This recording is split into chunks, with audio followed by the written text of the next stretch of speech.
안녕하세요 여러분, 반갑습니다. 박노학입니다. 반갑습니다. 또 이렇게 선생님 마이크도 안 차고 있었네.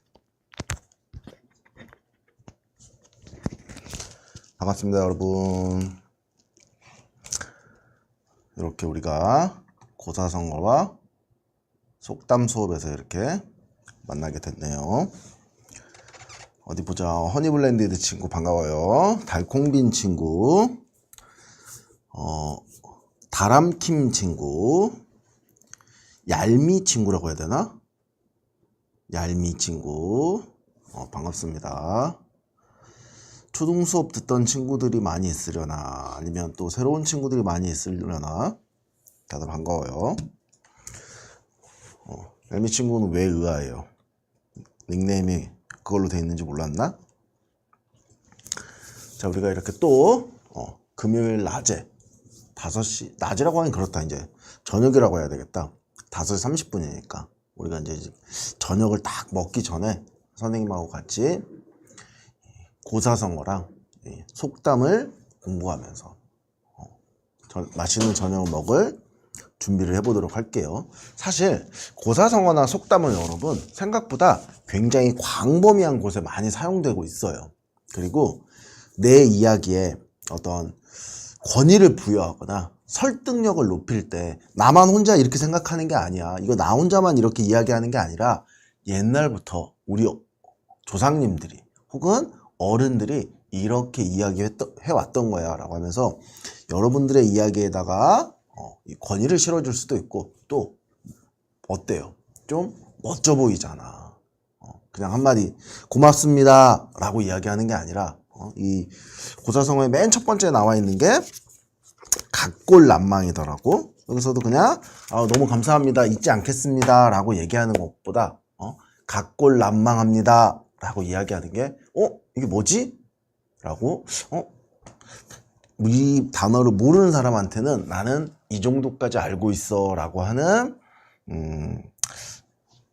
멋진 모습을 보여줄 수도 있는 거고, 또 어른들 입장에서는 이렇게 고급진 표현을 쓸 줄 아네 라고 하면서 여러분의 평가가 높아질 거예요. 그리고 이제 여러분이 앞으로 더 어려운 공부를 많이 하고 더 어려운 책을 많이 읽고, 그리고 어른들이 하는 뉴스라던가 기사 같은 것들을 보다 보면 속담이라던가 이 고사성어가 굉장히 많이 나와요.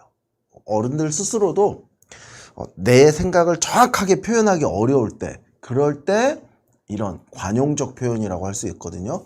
옛날부터 쭉 써왔기 때문에 이런 상황에 이 이야기를 해주면 훨씬 더 알아듣기가 쉬운 거죠. 그래서 이제 선생님하고 한번 여러분들이 잘 할 수 있는 고사성어랑 속담을 얘기해 보도록 할게요. 선생님이 책을 기본적으로 요 책으로 잡긴 했는데 사실 이 책이 아니어도 상관없어요. 선생님이 이 책을 한 거는 이 고사성어랑 속담을 들을 친구들이 대부분 선생님은 어린 친구들일 거라고 생각하거든요. 여러분들이 정확히 몇 학년, 허니블렌디드 친구는 아마 여기에서 언니뻘일 거예요. 그래서 선생님 생각에서는 한 6살, 7살, 그동안 초등학교 1학년, 2학년, 3학년 요 친구들이 제일 많이 들을 거라고 생각해서 그 친구들의 수준에 맞는 책으로 고른 게 이거예요. 이 책의 순서대로 진행이 되지도 않을 뿐더러 여기에서 나오지 않은 고사성어나 속담도 선생님이 알려줄 거예요. 근데 이제 혼자서 책을 읽었을 때 좀 쉽게 읽을 수 있는 게 이게 이제 좀 만화로 되어 있기도 하고, 캐릭터들도 귀여워가지고 어린 친구들도 혼자서 보기가 쉬울 것 같아서 이 책으로 선정한 거라서, 사실 이 책이 아니어도 여러분 상관이 없어요. 여러분이 가지고 있는 고사성어와 속담 책이 있으면 그걸 봐도 되고, 그게 아니면 선생님 이야기를 듣고 찾아봐도 됩니다. 어차피 이 순서대로 하지 않을 거예요. 왜냐하면 고사성어나 속담 중에서 비슷한 뜻을 가지고 있는 거, 그리고 반대의 뜻을 가지고 있는 게 너무 많거든요. 그래서 그것들을 이렇게 비슷한 뜻을 가진 것들을, 그리고 반대의 뜻을 가진 것들, 이런 식으로 진행을 하더라도 선생님이 오늘 PT를 준비한 게 14장이네. 여기 아마 고사성어랑 속담이 10개쯤 들어갈 건데 이게 전부 각골난망, 이 어린이 고사성어에 맨 처음 나와 있는 각골난망 하나에서 출발해가지고 여기까지 간 거예요. 여기 선생님이 이 두 책에 있는 것 중에서 각골난망하고 비슷한 뜻이거나 반대되는 뜻인 것만 모았어. 근데도 10개가 넘어요. 그래서 고사성어나 속담은 이렇게 비슷한 뜻을 가지고 있는데 비슷한 뜻인 거지 똑같은 뜻은 아니거든요. 그래서 그 비슷하지만 이 상황에는 이 사자성어를 쓰는 게 더 잘 어울린다. 이 상황에는 이 속담을 사용하는 게 더 적합하다. 이 차이를 여러분이 구별해낼 수 있잖아. 그 차이가 여러분의 어휘력, 여러분의 문해력, 여러분의 이해력 이게 성장했다는 증거가 될 거예요. 그러니까 그 작은 차이들을 선생님하고 한번 알아보도록 할게요. 허니블렌디드 친구 거에는 각골난망이 없어요. 하지만 선생님이 말한 것 중에 있는 게 분명히 있을 겁니다. 자, 우리 첫 번째 PT 한번 시작해 볼게요. 자, 고사성어, 속담. 일단 선생님이 이건 먼저 얘기해 줄게. 속담이라고 하는 거는 말 그대로 우리나라에 전해오는 거예요. 옛날부터 우리 조상들이 어떤 특정한 상황이라던가 특정한 일들을 표현하기 위해서 화면이 좀 너무 잘리는 거 아니에요, 피디님? 오른쪽이? 맞나요? 지금 여기가 제 우측 공백이 꽤 많은데 나에서 잘려버리네? 줄여야 될 것 같아요. 네. 자, 이 우리나라에서 관용적으로 말 그대로 관용적이라고 하는 거는 특정 상황을 다 설명해 줄 수 있는 나만 알고 있는 게 아니라 우리만 알고 있는 게 아니라 대부분의 사람들이 다 알고 있는 그 이야기 그런 상황을 표현해내는 이야기인 거고 고사성어는 이 사자 때문에 네 글자라고 생각하기가 쉬운데 고사성어의 사자는 넉사자 이 숫자 4를 의미하는 게 아니라 이야기예요. 이야기. 고는 옛날 이야기. 그러니까 옛날에 있었던 옛날 이야기로부터 만들어낸 말이라는 뜻이에요. 근데 이 옛날 이야기가 대부분 중국의 옛날 이야기예요.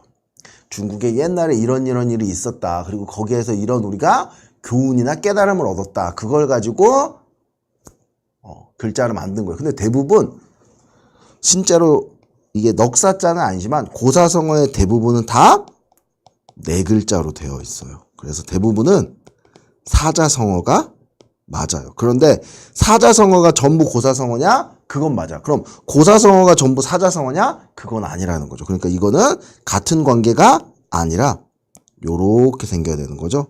고사성어 안에는 사자성어도 있고 세 글자로 된 삼자성어도 있는 거예요. 두 글자로 된 이자성어도 있는 거고.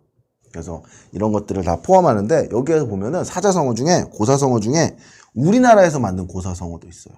우리나라의 속담이나 아니면 우리나라의 이야기를 가지고 만들어낸 것도 있거든요. 자, 그런 것들을 선생님이 하나씩 구분해가지고 얘기해 주도록 할게요. 자, 브레첼 친구 반가워요. 자, 그러면 첫 번째 고사성어가 뭐냐? 바로 이 책에서 첫 번째로 다루고 있는 고사성어 각골난망입니다. 볼까요? 자, 이거예요. 각골난망. 말 그대로 이야기를 보자면 말 그대로 뼈에 새겨가지고 잊지 않겠다라는 뜻이에요. 뼈 골자 요거 정도는 알고 있겠죠? 앞에 있는 각자는 조각이라고 하는 거잖아. 조각상이라던가 조각하다라고 할 때 이야기하는 이 새길 각자예요. 그래서 이제 우리가 아무리 고맙다고 하더라도 시간이 지나면 그 고마운 마음이 잊혀져 버려. 그래서 어디에 적어 놓잖아요. 선생님도 여러분들을 만나면 맨 처음에 어떻게 했었냐면 여기에 선생님 만나러 와본 친구들이 있을 텐데 선생님이 여러분한테 사인을 해주잖아. 여러분 보면. 근데 선생님도 여러분을 기억하고 싶어가지고 여러분 이름을 적어놔요. 처음에 선생님이 어디에다. 왜냐면 한번 찾아온 친구 이름을 잊고 싶지 않은데 찾아오는 친구가 많다 보니까 만나는 친구가 많다 보니까 자꾸 잊어버려. 선생님도 이 기억력에 한계가 있거든. 그래서 어떻게 하냐? 적어. 처음에 어디에 적었냐면 손바닥에 적었어요. 선생님이 손바닥에 적는 걸 본 친구도 있을 거야. 선생님 항상 물어봐요. 이름이 뭐예요? 라고 해서 저 노학인데요? 라고 하면 이 사인해줄 때 여러분들 이름을 적고 거기에 선생님이 멘트를 적어주는데 그리고 나 잊어버리면 안 되니까 선생님이 여기다가 노학 이렇게 적어놨어. 야, 잊어버리지 말아야지. 나 찾아온 이 친구 잊지 말아야지. 라고 생각을 하고 있는데, 그런데 어때? 세월이 지나면 손 씻고 하다 보면 요게 지워져 버려. 그래서 선생님이 어디다? 종이에다가 여러분 이름을 다 적어 놓습니다. 지금까지 선생님이 사인을 해준 친구는, 선생님 만나가지고 선생님한테 사인을 받은 친구는 선생님 노트에 다 적혀 있어요. 허니블렌드 친구 당연히 기억하고 있죠. 다 있는데, 이거보다 더 종이에다 적어놓은 것도 어떻게 될 수 있어? 종이가 찢어질 수도 있고 종이를 잃어버릴 수도 있잖아. 절대 잊으면 안 돼. 너무너무 고마운 사람이야. 그러니까 적어놓긴 적어놓는데 어디에 적어놓는다? 뼈에다 적어놓겠다는 거예요. 내 뼈에다가 문신처럼 이렇게 새겨놓겠다는 거야. 이게 그러니까 그럴 만큼 뼈에 새기고 잊지 않을 만큼 너무너무 고맙다라는 뜻이에요. 이 각골난망의 포인트는 뼈에다 새긴다는 거, 잊지 않겠다라는 게 아니라 너무너무 고맙다. 당신의 어떤 행동이라던가 당신의 말이 나한테 지금 너무 고맙고 내가 이 순간 당신에 대한 고마움을 절대로 잊지 않겠다라는 의미에서 이 각골난망이 나온 거예요. 이게 사실 이제 중국에서 이런 고사가 있었어요. 여기에는 이 사람이 관리였었는데 돈을 잃어버린 거야. 공금을 잃어버린 거야. 나라 돈을. 진짜 잃어버렸는지는 좀 의문이야. 진짜 잃어버린 건지 자기가 아니면 어디에다가 몰래 써버렸는지. 그래서 이제 결국 나라 돈을 써버렸으니까 이 사람이 처벌을 받을 위기에 처한 거야. 근데 이제 이 사람은 윗사람이었던 윗사람이 내가 오랫동안 이 사람을 지켜봤는데 얘가 도둑질하거나 돈을 이렇게 함부로 쓸 애가 아니다. 진짜로 잃어버렸을 거다. 내가 이번 기회에 얘가 이렇게 목숨을 잃는 게 안타까우니까 얘 한번 도와줘야 되겠다라고 해서 이 윗사람이 그거를 돈을 갚아줍니다. 그래서 이 관리가 살아남아요. 그리고 이 관리가 이 사람한테 얘기하는 거예요. 대감의 은혜가 각골난망합니다. 이렇게 자기를 죽을 위기에서 구해줬잖아요. 이게 너무너무 고마워서 그냥 고맙다. 고마운 사람 이렇게 얘기하고 끝내는 게 아니라 내가 뼈에 새기고 당신이 나한테 베풀어준 이 은혜를 절대로 잊지 않겠다라고 해서 이 각골난망의 핵심은 고마움에 있는 거고 이 고마움을 절대 잊지 않겠다라는 곳에 포인트가 있는 거죠. 말 그대로 뼈에 새겨놓으면 여기 보세요. 뼈에 새겨놓으면 여기 보세요. 잊지 말자 이 은혜. 이 은혜 가르침 고마움을 여기다 다 적어놨잖아. 엑스레이 찍어가지고 딱 보이는 이 장면이 있는데 사실 이제 진짜로 뼈에다 새기면 안 돼요, 여러분. 이 고마움을 잊지 않겠다라는 뜻이지. 그래서 사실 뼈에다가 새길 수는 없는데 모르겠어. 뼈에다가 새길 수 있긴 있으려나? 근데 사실 어떻게 뼈에다 새겨놓고 보이지도 않는데. 그래서 뼈에다는 새길 수 없지만 다른 데 새길 수는 있잖아. 정말로 고맙거나 정말로 의미 있는 경우에 다른 데 새길 수 있는 게 그게 바로 문신이지, 문신. 이 문신도 패션으로 하는 사람들도 있지만 마음에 새기는 거 너무 좋다. 마음에 새기는 건 너무 좋죠. 근데 이제 이 문신으로 해놓는 게 사람들이 멋있으려고 패션으로 하는 것도 있지만 어떤 자기의 좌우명이라던가 이런 거 잊지 않기 위해서 늘 그걸 보면서 자기 마음을 다잡기 위해서 그런 걸 문신으로 새겨놓은 사람들도 있어요. 그리고 또 정말 고맙고 소중한 사람, 부모님이라던가 아니면 자기 가족, 아니면 자기의 자식 이런 사람들을 문신으로 새기는 경우도 너무 많죠. 그것도 뭐예요? 결국 잊지 않겠다. 나는 부모님의 은혜, 내 자식에 대한 사랑 이런 것들을 나는 절대로 잊지 않겠다라는 의미에서 문신을 하는 사람들이 있는데 그거와 같은 뜻을 가지고 있는 게 이 각골난망이죠. 이 각골난망이 너무너무 고맙다라는 뜻인데 이 고맙다는 의미를 가진 고사성어가 굉장히 많습니다. 여러분 생각나는 거 혹시 있어요? 이 은혜를 잊지 않겠다. 이 고마움을 내가 언젠가는 꼭 갚겠다라는 뜻을 가진 이 고마움, 감사함과 관련된 고사성어나 속담 생각나는 거 있나요, 여러분? 고마움과 관련되는 거. 10초쯤 시간을 줘볼게요. 고마움을 상징하는. 사실 이 책들에도 고마움과 관련된, 은혜와 관련된 고사성어랑 속담들이 많이 있습니다. 5. 프레첼 친구의 결초보은. 또 생각나는 친구 있어요? 프레첼 친구 좋아요.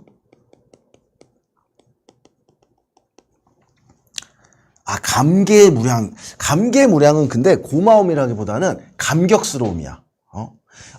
내가 서울대에 합격하다니 감개무량하다 라고 얘기하는 것처럼 무언가 굉장히 감동스럽고 감격스러운 상황을 표현하는 거예요.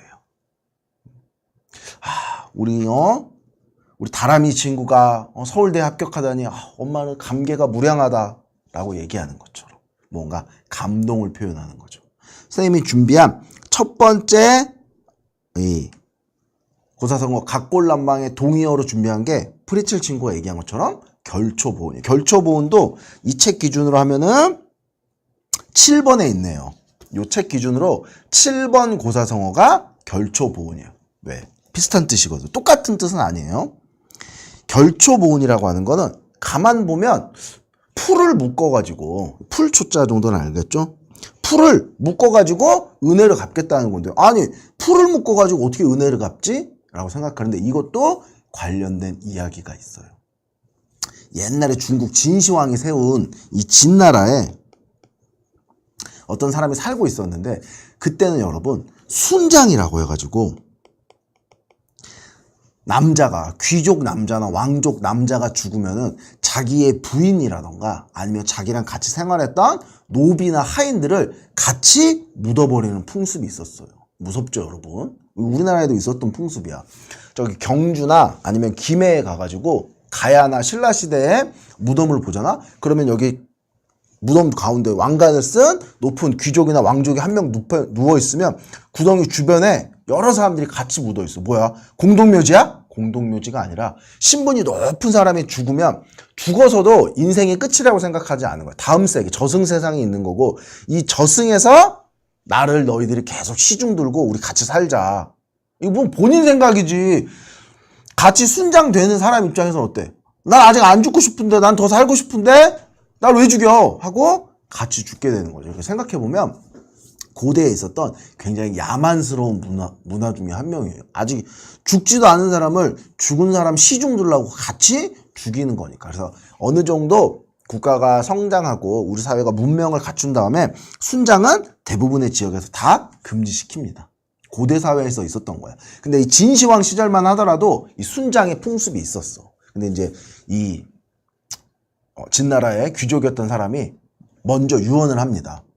내가 죽으면 저 여자를 자기 부인이죠. 그러니까 새어머니였어. 고대 사회는 부인이 여러 명이었으니까 너희 새어머니를 집으로 돌려보내줘라. 그래서 새로운 남편을 맞이하고 남은 인생을 행복하게 살게 해줘라 라고 아들한테 이렇게 유언을 딱 했어요. 근데 이 아버지가 죽을 때가 되니까 무서웠나 봐. 아들을 다시 불렀어. 근데 막 거의 돌아가시기 직전이야. 그래서 야 아들아 지난번에 했던 얘기 취소다. 나 혼자 죽기 너무 무섭다. 응? 내 부인도 너희 새어머니도 나랑 같이 꼭 순장시켜줘라 라고 유언을 남긴 거예요. 근데 이제 이 사람이 가만히 생각해 보니까 랑랑이 친구 반가워요. 우리 아버지가 돌아가실 때가 되니까 판단력이 좀 떨어진 것 같아.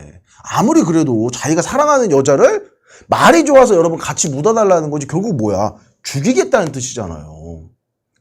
산채로 사람을 묻지는 않았어요. 그래도 아무 그렇게 야만적이진 않았어. 죽인 다음에 그 옆에다 이렇게 같이 묻어주는 거예요. 우리 아버지가 아무리 봐도 마지막에 돌아가실 때 너무 무서워. 죽음에 대한 공포가 약간 정신을 이상하게 만든 것 같다 하면서 내 새어머니를 어떻게 젊으신데 아직도 돌아가시게 할 수가 있냐라고 해서 아버지의 명을 어기고 여러분 이 고대 사회에서 지금도 마찬가지지만 아버지의 명령을 어기는 거는 굉장히 큰 죄입니다. 이 성리학에서 가장 중요시 여긴 게 뭐였어요? 국가에 대한 충성과 부모에 대한 효도였잖아. 이 두 개는 동급이에요. 부모님의 말을 어기고 부모님에게 불효를 저지르는 거는 반역죄하고 똑같은 죄입니다. 사형이에요, 사형. 근데 이 미고라고 하는 이 사람이 아버지의 마지막 유언을 어긴 거야. 아무리 생각해도 아버지가 우리 이 새어머니를 죽게 하라고 하지는 않으셨겠다. 그래서 몰래 새어머니를 친정집으로 보내줘요. 그리고 거기에서 새어머니가 다시 결혼을 할 수 있게 도와줍니다. 그래서 어머니가 행복하게 살 수 있게끔. 아마 우리 아버지는 이걸 바랬을 거야. 아버지가 정신이 멀쩡했을 때 했던 이야기를 따르는 게 낫겠다 하고 이제 세월이 지났어요. 잊어버렸어. 그러고 나서 이 사람이 위고라고 하는 사람이 전쟁이 납니다. 옆나라하고 전쟁이 터져가지고 옆나라 장군들한테 막 쫓기고 있어요. 막 쫓기고 있어. 도망치고 있었어. 근데 나를 쫓아오던 옆나라 장군의 군대가 갑자기 철푸덕 하더니 넘어져 버린 거예요. 그래서 이게 뭐야? 이 기회를 놓칠 수 없지. 그래서 이 사람이 그대로 다시 돌아서가지고 넘어져 있는 상대방을 죽이고 엄청나게 큰 공을 세워요. 그래서 아니 근데 멀쩡히 잘 달리던 말이 왜 갑자기 넘어졌지? 라고 해서 찾아봤더니 그 벌판에 그 초원에 요렇게 풀을 동그랗게 묶어가지고 이 발에 갈고리가 걸리게끔 만들어 놓은 요런 것들이 엄청 많이 보이는 거야. 보니까 이거에 이 풀골이라고 해야 될까 여러분? 풀끈이라고 해야 될까? 여기에 말이 걸려가지고 넘어진 거야. 근데 가만히 생각해, 근데 이걸 누가 한 거야? 누가 우리를 위해서 이렇게 묶어놨지? 이게 누가 봐도 여러분 자연스러운 게 아니잖아. 누군가 인위적으로 일부러 이렇게 해놓은 거잖아. 근데 내가 안 그랬어. 난 여기서 내가 도망칠 줄 몰랐단 말이야. 그러고 나서 이 사람이 있어. 꿈을 꿔. 그랬더니 꿈에 웬 할아버지가 한 명 나오는 거야. 누구세요? 물어봤어. 그랬더니 내가 바로 이 풀을 묶어놓은 사람이다. 그랬더니 왜 풀을 묶어놨어요? 라고 했더니 내가 누구냐면 자네가 살려보내줬던 자네 부인, 그 부인의 내가 아버지다 라고 얘기를 해주는 거예요. 자네가 당신이 내 딸을 같이 순장시키지 않고 아버지의 명령을 어기면서까지 내 딸을 보내줘서 덕분에 내 딸은 행복하게 살다가 지금 행복하게 살고 있다. 내가 자네의 은혜를 갚기 위해서 내가 일어서 죽어서라도 은혜를 갚기 위해서 이렇게 풀을 묶어놨다라는 이야기가 중국에 전해 내려오고 있어요. 그래서 이 결초보은의 핵심은 뭐에 있다? 고마움에 있는 거 맞아요. 이것도 고맙다는 뜻인데 선생님 그럼 각골난망하고는 뭐가 다른 거예요? 각골난망은 이 고마움을 잊지 않겠다. Don't forget. 여기에 포인트가 있는 거고 잊지 않는다에 결초보은은 뭐예요? 이 고마움을 내가 반드시 이 은혜를 갚겠다. 이 갚겠다에 포인트가 있는 거예요. 그러니까 여러분을 지금까지 사랑해주고 키워주신 부모님의 은혜를 각골난망하는 것도 맞아. 부모님이 여러분을 사랑해주고 아껴줬던 그 고마움을 잊어서는 안 돼, 절대로. 그리고 더해서 뭐까지 해야 돼? 결초보은까지 해야 돼. 여러분 부모님이 여러분을 이렇게 사랑해줬으니까 나중에 꼭 그 사랑을 여러분이 돌려줘야 된다는 거죠. 그래서 이 결초보은이라고 하는 문구가 요즘에 어디에 많이 있냐면 자동차 있잖아. 자동차 뒤에 많이 붙어 있어요. 요게 뭐야 이거. 초보잖아. 나 초보 운전이다. 그래서 자동차 뒤에 스티커로 보면은 이렇게 붙어 있는 스티커들이 있어. 이렇게 나 초보 운전이니까 양보 좀 해주세요. 거기에 한 줄 더 나가서 뭐가 들어있는 거야? 난 단순한 초보가 아니라 나중에 내가 이제 운전을 잘하게 됐을 때 어떻게 하겠다?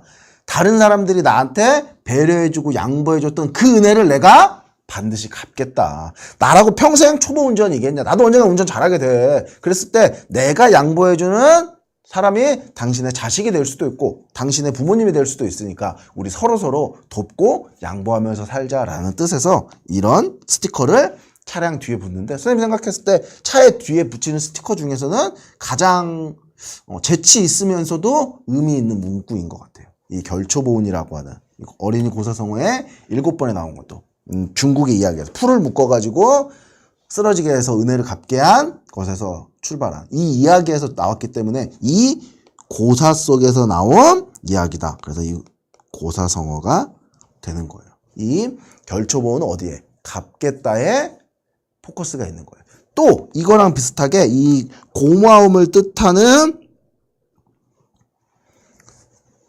고사성어가 또 있습니다. 근데 이거는 이 책에는 안 나와 있었던 것 같아요. 선생님이 안 나와 있는 건데 이것도 여러분이 하나 알아뒀으면 좋겠다라고 생각해서 여기 나와 있다 여러분. 이거 봐봐요 여러분. 이 책에만 하더라도 고마움을 나타내는 고사성어가 3개나 나와 있어. 1번에 각골난망 있지, 7번에 결초보은 있지, 또 있어요. 여기 보면은 32번 고사성어가 있어. 76페이지에 있는 32번 고사성어. 이건 바로 백골난망입니다. 백골난망. 이 고마움이 얼마나 큰 고마움이냐? 말 그대로 백골이 되어도 잊기 어려운 거야. 나한테 고마움 어떤 무언가 행동을 해줬어. 근데 내가 언제까지? 이 백골이 될 때까지. 결국 언제까지 잊지 않겠다는 거야.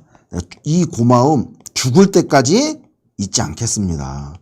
당신이 나한테 베풀어준 이 은혜, 이 고마움을 내가 결코 잊지 않겠습니다. 라는 뜻에서 백골난망이라는 게 남아있는 거지. 이게 우리 문화권, 동아시아 문화권, 사실 이건 서양도 마찬가지예요. 우리는 죽었다고 해서 죽은 사람의 시신이라고 해서 그거를 함부로 대하지 않잖아. 우리는 이렇게 무덤을 만들어 놓고 그 죽은 사람을 영원히 기리는 그런 문화를 가지고 있잖아. 사실 여러분 그거는 외국도 다 마찬가지야. 그래서 시신을 함부로 손대거나 시신에게 해를 끼치는 것도 아주 큰 죄로 처벌합니다. 한국도 마찬가지고 다른 나라들도 마찬가지예요. 근데 어떤 거? 내가 죽어서 이렇게 백골이 돼서도 그때도 뭐 귀신이 돼서라도 그때까지도 너의 고마움 그걸 난 절대로 잊지 않겠다. 여기 잊을 망자인데 망자가 여기 하나 빠져있네. 사실 각골난망하고 다 똑같은 거죠. 여기 앞에 있는 게 각골난망은 새길 각자 내가 뼈에다 새겨서라도 당신의 고마움은 절대 잊지 않겠다 라는 뜻이고 이거는 흰백자 말 그대로 하얀색 백골 이 백골이 돼서 너의 고마움과 감사함은 잊지 않겠다라고 하는 이 감사함과 고마움과 관련된 고사성어가 굉장히 많죠. 이 세 개가 여러분 같은 뜻이니까 여러분이 고마운 느낌을 표할 때 친구든 부모님한테 엄마가 저에게 보내준 사랑을 백골난망입니다 라고 얘기해도 되고 각골난망입니다 라고 얘기해도 되고 결초보은하겠습니다 라고 해도 돼. 전부 다 너무너무 고맙습니다 감사합니다 라는 뜻인데 뉘앙스적으로 보자면 각골난망은 절대 잊지 않겠다 표시가 포인트가 있는 거고 결초보은은 꼭 갚겠다 이 고마움 내가 언젠가 꼭 보답하겠다에 있는 거고 백골난망은 죽을 때까지 지금의 이 감사함 고마움 잊지 않겠다 이 오랜 세월 죽어서도 잊지 않겠다 여기에 더 포커스가 맞춰져 있는 거예요. 그러면 이거는 말 그대로 고마운 거 감사함에 관련된 거고 반대인 사람들도 있잖아. 이렇게 사실 여러분이 누군가에게 친절을 베풀었을 때 그 사람이 아우 너무 고맙습니다. 백골이 난망합니다. 각골난망하겠습니다. 제가 꼭 결초보은 하겠습니다. 라고 해서 이 고마움을 잊지 않으면 너무 좋은데 요즘 세상은 그런 것들을 쉽게 잊어버리는 사람들이 많아. 내가 그렇게 친절을 베풀었고 내가 이렇게 호의를 베풀었고 내가 너 이렇게 도와줬는데 뭐 언제 네가 좋아서 도와줬지 누가 도와달라고 했어? 라고 하면서 상대방의 고마움과 상대방의 호의를 무시하고 잊어버리는 사람들이 너무 많아요. 자, 이렇게 말 그대로 은혜에 호의에 감사하는 거 말고 뻔뻔하게 뭐 그럴 수도 있지 라고 하면서 고마움을 잊어버리는 거 이런 사람들을 나타내는 혹은 이런 상황을 나타내는 또 속담이나 고사성어가 있어요. 선생님 다 이것도 여기에서 찾았어요. 다 여기에 나와 있는 거예요. 순서는 달라. 앞으로 치는 거 좋은데 배은망덕 딱이지. 배은망덕 좋아요. 또 뭐 있을까요 여러분? 배은망덕 말고 배은망덕도 역시 선생님이 준비해 놨습니다. 인면수심. 이것도 비슷하긴 한데 인면수심은 좀 더 세. 얼굴은 사람인데 마음은 짐승이구나. 완전 이거는 사실 단순하게 고마워하지 않는 수준을 넘어서서 그 사람을 이건 거의 욕하는 거나 마찬가지야. 이런 인면수심 이건 그 약간 도와줬던 걸 잊어버린 수준이 아니라 범죄를 저질렀다라던가 이런 정도 수준까지는 가야 돼요. 내가 뭐 친구한테 우유를 하나 줬어. 근데 친구가 뭐 하고 잊어버렸어. 이런 인면수심 그거는 좀 너무해. 우유 한 잔 내가 도와줬던 거 그거 잊어버렸다고 인면수심까지 가는 거는 조금 너무해. 이거는 좀 더 강력하. 근데 역시나 이것도 말 그대로 뻔뻔하고 나쁜 사람을 지칭하는 말 중에 하나예요. 속담 중에도 이런 거 있는데 내가 도와줬더니 상대방이 되려 큰 소리 친다던가 내가 도와줬는데 왜 이러는 거야 이 사람? 이런 사실 억울할 수도 있어. 도와줬다가 내가 오해를 산 거지. 내가 도와줬는데 그 사람은 나를 일단 뭐 범인이라던가 아니면 나를 자기를 위험에 빠뜨린 사람처럼 나를 오해하거나 하는 그런 상황에 쓰는 속담도 있어요. 읽으면서 바로 써먹는 어린이 속담이 있는 거예요. 여기에 보면 어디가 있냐, 45번 속담이다. 책 있는 친구들 한번 찾아볼래요? 45번 속담. 토사구팽 좋다. 토사구팽도 나옵니다. 아니, 사냥할 때는 열심히 이렇게, 이거 우리 사냥개 잘한다. 우리 뽀삐 너무 잘한다. 토끼도 잘 잡고. 라고 해놓고 토끼 잘 잡고 나니까, 자, 이제, 토끼탕 끓일 때 개도 한 마리 넣자.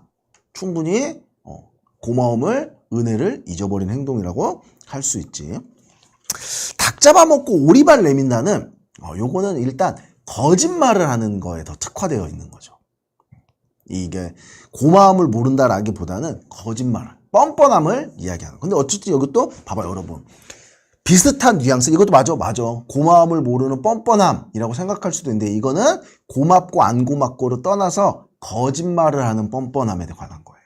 거짓말이 조금 더 포커스가 맞춰져 있는 거지.